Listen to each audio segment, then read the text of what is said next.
तमाम देशों में पाकिस्तान की करतूतों का पर्दाफाश करने के बाद भारत वापस लौटे कांग्रेस सांसद शशि थरूर ने कहा कि बहुत अच्छा दौरा रहा।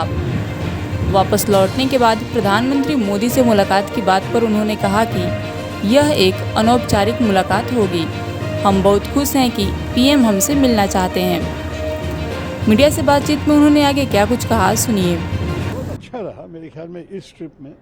जो सरकार चाहती थी कि हम भारत का एक संदेश दे दें इन देशों में कि पहली बात यह है कि हमारे ऐक्य कि हम एक हैं, सारे राजनीतिक पार्टियों के राजनीतिक दल के प्रतिनिधि भी थे हमारे साथ, और उसके अलावा कि जो संदेश हमारे तरफ से थे, जो पहलगाम हुआ, इसके लिए हमें किस किस्म का जवाब देना पड़ा, क्यों और किस तरीके से हमने की, कि बहुत रिस्ट्रेन से, बहुत सोच समझ के इस किस्म का रिएक्शन हमें करने के बाद हम लोग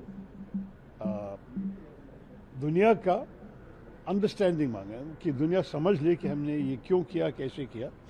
और हमने स्पष्ट कहा कि शुरुआत से ही हमारा संदेश पाकिस्तान को यह था कि आप अगर रिएक्ट करोगे तो हमको भी जवाब देना पड़ेगा, लेकिन आप रुकोगे तो हम भी रुकेंगे।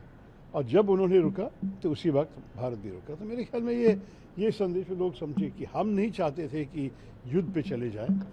भारत का फोकस है हमारे विकास, हमारे जनता की भविष्य, उसमें हम लगे हैं। और बीच में ये आतंकवादी आके इस पे हमला करना ये ठीक नहीं है, इसके लिए हमें जवाब देना ही पड़ेगा। हमारे तो सारे एमपीज थे और कभी कभी एक दो एक्स एम्बेसडर लोग भी आए हमारे साथ, लेकिन एमपीज के डेलीगेट प्रतिनिधि, जनप्रतिनिधि के डेलीगेशन थे। लेकिन उनके तरफ से मेरे ख्याल में 2-3 जनप्रतिनिधि थे और बाकी सारे x officials, x foreign secretary, x ambassador, इस किस्म के ऑफिशियल डेलीगेशन थे उनकी तरफ से। तो फ़र्क है। और हम जितने देश गए तो 7 डेलीगेशन भेजे, उन्होंने मेरे ख्याल में 1 ही भेजा या 2। हम तो बहुत सारे देश पे हमारे संदेश पहुंचा सका, वो लोग नहीं कर सके मेरे ख्याल में। और जहाँ हम गए, उदाहरण ले लो कि वॉशिंगटन में हम लोग एक ही समय थे। आप हमारे अपॉइंटमेंट्स का लिस्ट देख लीजिए और उनकी देख लीजिए, कोई कंपैरिजन नहीं है। तो मेरे ख्याल में अगर आप एक और दूसरी तरफ देखना चाहते हैं तो जिस किस्म से भारत ने अपना काम किया, मेरे ख्याल में पाकिस्तान नज़दीक भी नहीं आई। सर, कोलंबिया को कैसे आपने अपना स्टैंड रिवर्स करने के लिए बना लिया? बातचीत करनी चाहिए ना, लोगों को समझाना चाहिए। हम पहुंचते हुए ही हमारी एक प्रेस कॉन्फ्रेंस था, तो उसमें मैं एक सिग्नल भेज सका कि हम बहुत डिसअपॉइंटेड हैं, नाराज़ हैं। फिर उसी रात को एक प्राइवेट डिनर थे हमारे लिए, जो कोलंबिया की जो एक्स एम्बेसडर थी जहाँ थी, उन्होंने एक डिनर होस्ट की हमारे लिए, जहाँ फॉरेन मिनिस्ट्री के जो एशिया डायरेक्टर हैं वो भी शामिल थे। तब उनको अलग लेके बता सकते थे कि ये ठीक नहीं था, ये क्यों किया आप लोग, और वो समझे कि हमारा प्रॉब्लम क्या था। और अगले दिन था हमारा फॉर्मल मीटिंग। तो फॉर्मल मीटिंग के पहले मेरे ख्याल में वो बात करके समझाए थे बहुत स्पष्ट।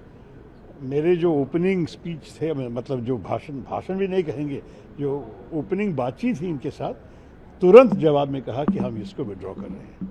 सर, आपके डेलीगेशन से एक नेशनल यूनिटी का भी एक्सप्रेशन गया है पूरी जी, दुनिया में। सारे डेलीगेशन का यही मैसेज था कि हम सब एक साथ हैं, हम सब एक ही हैं।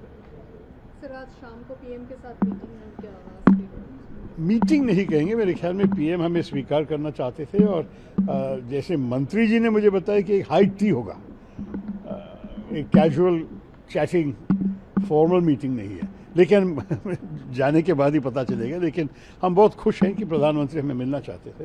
मेरे ख्याल में सारे डेलीगेशंस के अंग से